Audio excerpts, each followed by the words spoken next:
Do you find sight reading challenging? Are you curious on how you can actually improve your sight reading so you actually get to play the music faster? Hi, I'm Jazer. I'm here to give you 3 tips on how you can improve your piano sight reading. Let's get to it. The first point is to stop looking at your hands. When you're playing the piano and you're doing this, and you're sight reading, right? And you're looking up and you're looking down and up and down and up and down, it's just going to be too boggling for your mind. Your mind's going, too much is happening. And so many of my students, so what they do is they're looking up and down, up and down. They're trying to find assurance by looking down at their fingers when they don't have to. And what ends up happening is they end up stopping the music so many times when they don't really need to. What I recommend you do is when you're sight reading your piece, look straight up at the music, stare it down like it's your arch enemy, and don't look at your hands at all, or at least as much as you can. What you do when you're doing this is you're building a really good spatial awareness of the keyboard. So what that means is your fingers, you start to build this ability for your fingers to know what a fifth is, 1/5, or what an octave is, and it knows exactly how far to go. For example, that's a fifth and that's an eighth. So for example, whatever note I play on the piano, look, that's a fifth. Somewhere else, you know, my fingers just know exactly what a fifth actually is. So I'm going to play Chim Chimery from Mary Poppins, a piece probably everyone knows. And notice how I am looking at the music as much as possible. I am looking at my hands as minimally as possible. Let's give it a go.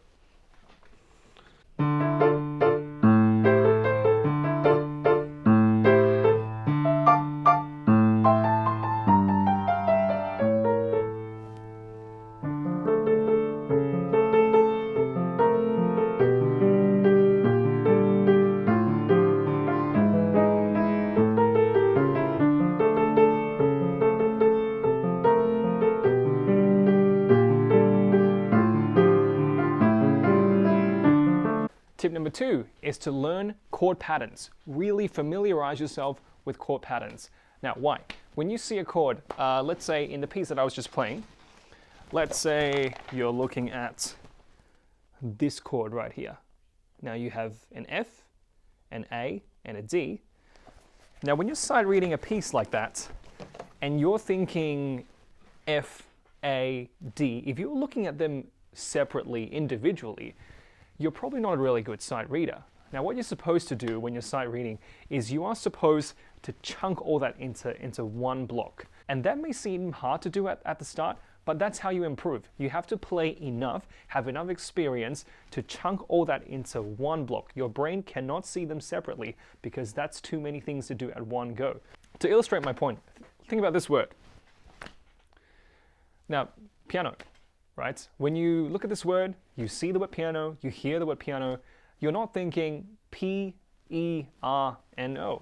You're just not. Well, why? Because you have spoken the language enough, you've read it enough to see this entire word as one whole. It's the exact same thing with piano chords, right? So when you're working on your sight reading, make sure you're chunking all that information into one, or at least working to do that. Play a ton of pieces. That chord there, that D minor chord of F, A, and D, with the root on the top, F, A, D, I've played that numerous times. I've played that so many times I don't think about that anymore. It's just one thing to me. A really good way I like to actually practice playing these chord patterns is to play hymns. So you can Google any sort of hymns on the internet, or you can buy some hymn books. So I got this really random hymn book from an op shop. I think it was $1 or something. And look at the music like that. So look how good that is, just for really recognizing and playing these chord patterns.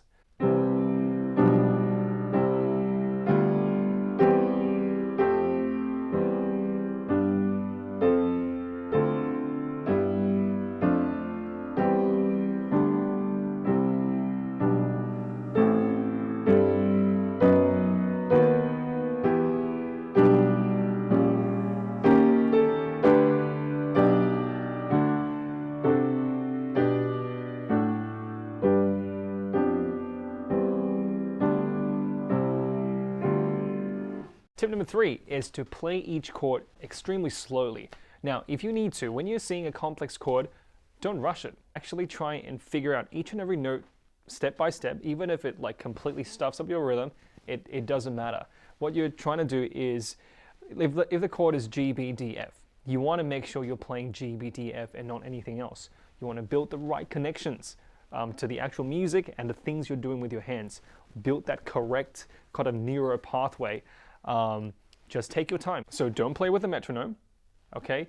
You're not trying to keep time when you're sight reading. You're trying to learn what these chords are so that these chords, they can enter your hands and it sticks with you. So that next time when you're sight reading another piece that has this similar pattern, you can perform the same pattern again. So there you go. Those are 3 tips on how you can improve your sight reading so that you can get to play your music faster. It's so frustrating in some of the learning stages of music, but it's very essential. And each time that you do it, it gets better and better and better. So keep it up, keep up the practice.